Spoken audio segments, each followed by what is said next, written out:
Okay, now I'm going to show you one of my favorite chicken breast dishes.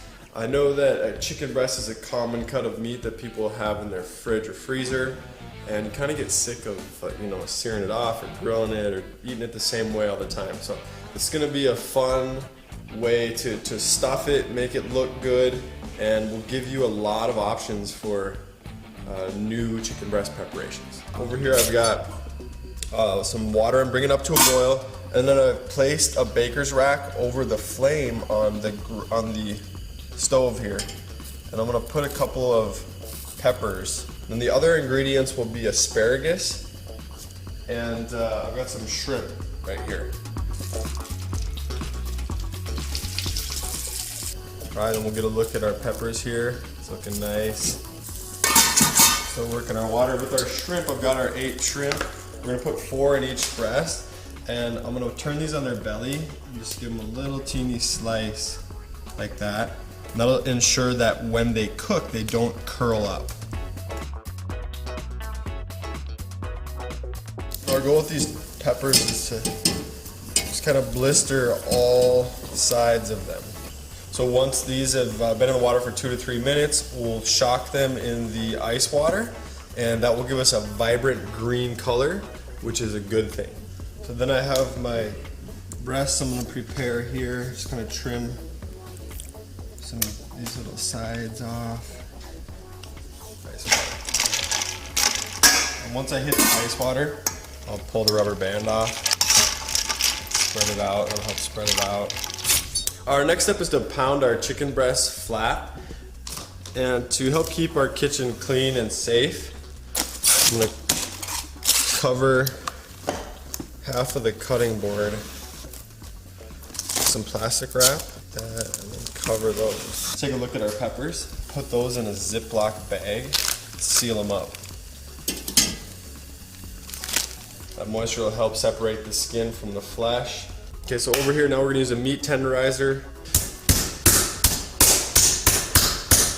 You can kind of see how that slid, but it about doubled its surface area. Hit one more right here. Okay, now I'm going to pull this one out. For this I use a paring knife.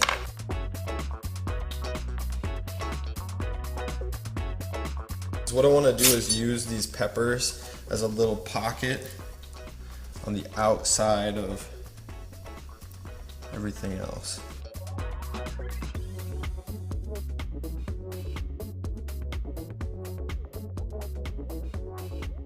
And we can go with the shrimp. Asparagus, I've got 4 spears. So let's go here. All right, our next step is we're gonna pull out some plastic wrap here, lay it across, and then a little bit of olive oil, some salt and pepper. Take our roulade, set it there. That'll get some out on the sides too, on the top. A little more olive oil out there so it sticks.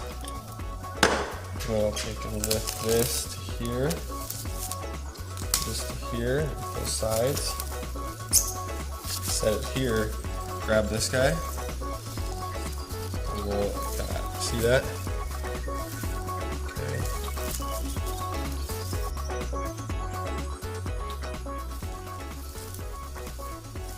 And this one I'll just leave the strap. I'll pull it across like that. Boom. Paring knife. So we'll set this in here. Keep it all tight. So when you roll these up, make sure you start by rolling here, twist, and then roll here the same way. If both of these are twisted the same way on each side, they're really hard to unwrap. But you can see right here, if I just grab and twist, they'll unwrap. I got my water here for my asparagus still simmering. Just gonna drop it in there. Boom, lid on, nice light simmer. We're gonna go about 20 minutes, and then we'll check the temp. Because there's raw chicken in here, we have to get it up to 165. And look at that. right in that neighborhood, 165 to 170. So see, now we can easily untwist this. And that cut I like to cut at a little angle. There we go, guys. That's a shrimp, asparagus, and roasted red pepper stuffed chicken roulade.